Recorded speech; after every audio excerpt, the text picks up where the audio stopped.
Assalamualaikum dan salam Malaysia Madani. Saya Nur Aisyah binti Muhammad Raziman dari kru TV PSS Citra Channel SK Tapang. Sekarang saya berada di Dewan SJKC Percik Kota Baru di program Kempen Internet Selamat KIS 2025.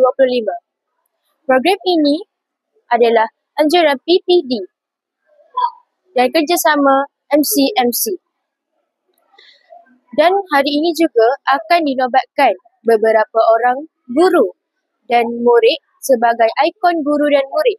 Jom sama-sama turut serta dalam program hari ini. Jom. Assalamualaikum dan salam Malaysia Madani. Sekarang bersama-sama saya adalah Puan Omwakah binti Yusof selaku Guru Besar SK Tapang. Assalamualaikum. Waalaikumsalam warahmatullahi wabarakatuh.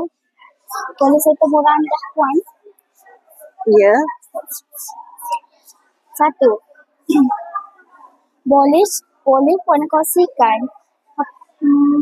peranan sebagai pentadbir dan untuk dalam kalangan jenayah cyber dalam kalangan murid-murid. Okey, sebagai mentadbir seperti biasalah, satunya apa sahaja konten ataupun apa sahaja perkara yang saya akan kongsikan kepada anak-anak murid-murid SK Tapang, yang pastinya ianya adalah selamat dan tidak menceroboh apa-apa sahaja privasi mana-mana pihak.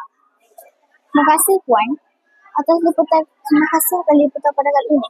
Jumpa di episod akan datang. Bye. Bersama-sama saya ialah salah seorang ikon guru pada hari ini. Assalamualaikum Cikgu. Waalaikumsalam. Pandai Cikgu kerana telah dinobatkan sebagai ikon guru pada hari ini.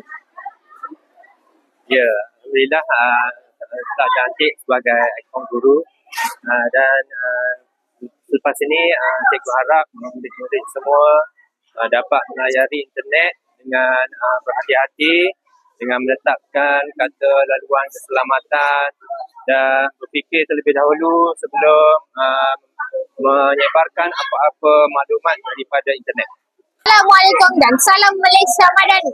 Saya Muhammad Akmal Safwan dari kru TV PSS Citra Channel ingin bertanyakan beberapa soalan. Sebelum itu, saya mahu mengucapkan tahniah kerana telah menjadi salah seorang daripada ikon murid. Boleh perkenalkan diri dan dari sekolah mana? Nama saya Amni Anillah binti Muhammad Herman. Saya dari sekolah SK Kubang yang satu. Apakah perasaan anda setelah menjadi salah seorang daripada ikon murid? Saya merasa bangga dan sedikit berdebar apabila naik ke pentas. Tahniah sekali lagi di atas pengiktirafan ini. Semoga perkongsian pada hari ini dapat disebarluaskan kepada rakan-rakan di sekolah anda.